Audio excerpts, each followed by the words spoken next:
Hello all, welcome back to SAP MM channel. In this segment, we will learn more about the interview questions and answer asked for the real based scenarios for 4 years plus of years experience. So let us start the questions asked by the interview panel and what would be the answers. The first question asked by the interview panel is vendor invoice is blocked even though the price differences is small. What controls this effect? Your answer should be the tolerance limits defined in the T code OMR6, that is invoice verification tolerance. If this limits exceeded or the limits are been targeted very less, then the SAP automatically blocks the invoice for the payment. Here the T code is OMR6, defines the tolerance limits. Moving on to the next question. Physical inventory differences do not affect the finance. What would be your opinion? This is the question asked by the interview panel. Physical inventory differences do not affect the finance team. Your answer should be no. Inventory differences or the physical inventory differences post to FI via GBB transaction key impacts the expenses or gain account. You should say certainly it impacts because it is posted to GBB transaction key. Moving on to the next question. Same vendor gives different prices for different plants, and how do you set this? The answer is maintain the purchasing info record, maintain the plant specific conditions, and SAP picks the current or the correct price for the plant. Probably you need to answer these two things, that you have to maintain the purchase info record and the plant specific conditions. Moving on to the next question.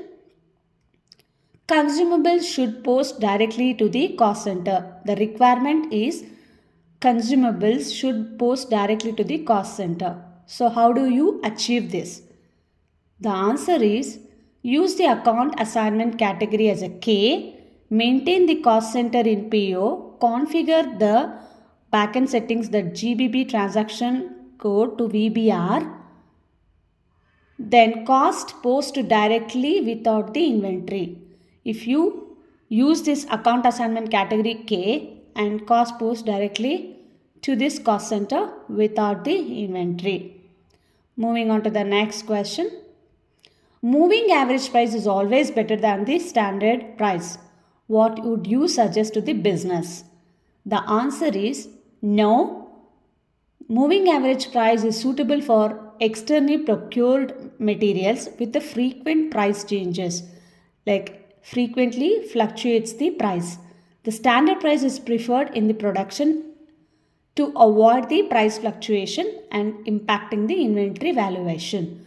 The answer should be like this, that you are giving a which is suitable for which scenarios, like moving average price is suitable for externally procured materials and the standard price is preferred in the production to avoid the price fluctuations. Thus, it doesn't impact the inventory valuation while producing the finished goods. Moving on to the next question. GRIR account shows the old balance. How do you tackle this? The root cause is partial GR or IR would have done, missing the follow-up documents by the accounts payable department.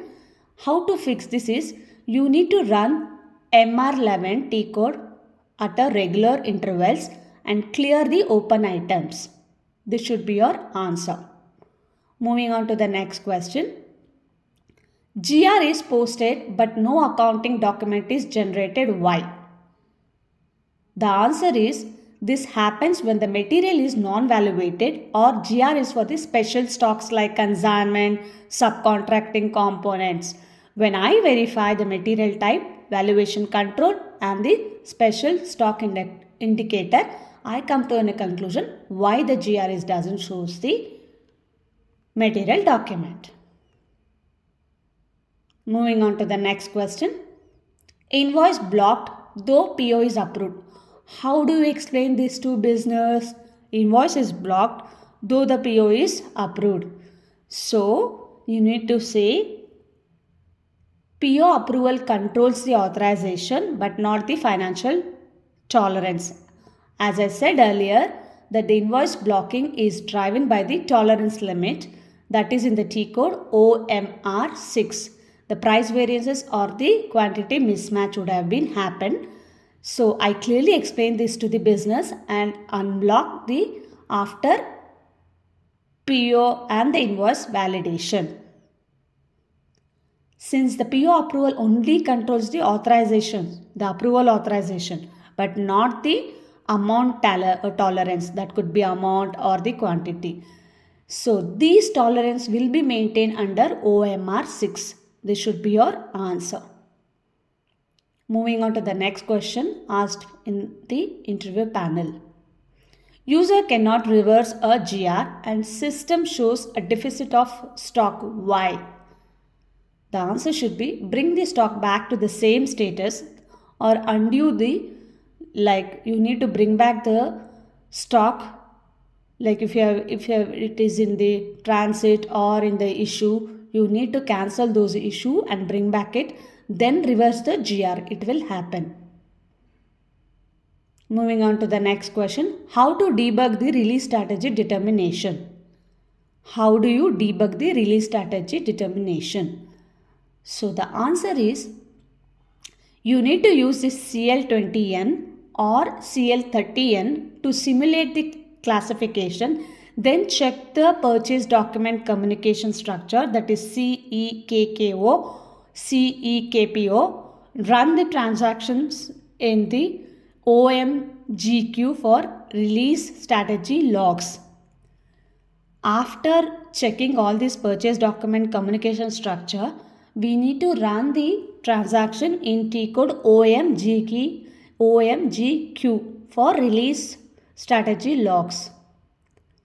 Moving on to the next question. Okay, that's all for this segment. Thank you for your valuable time, and if you like it, this is very informative, and if you found it very interesting, do subscribe.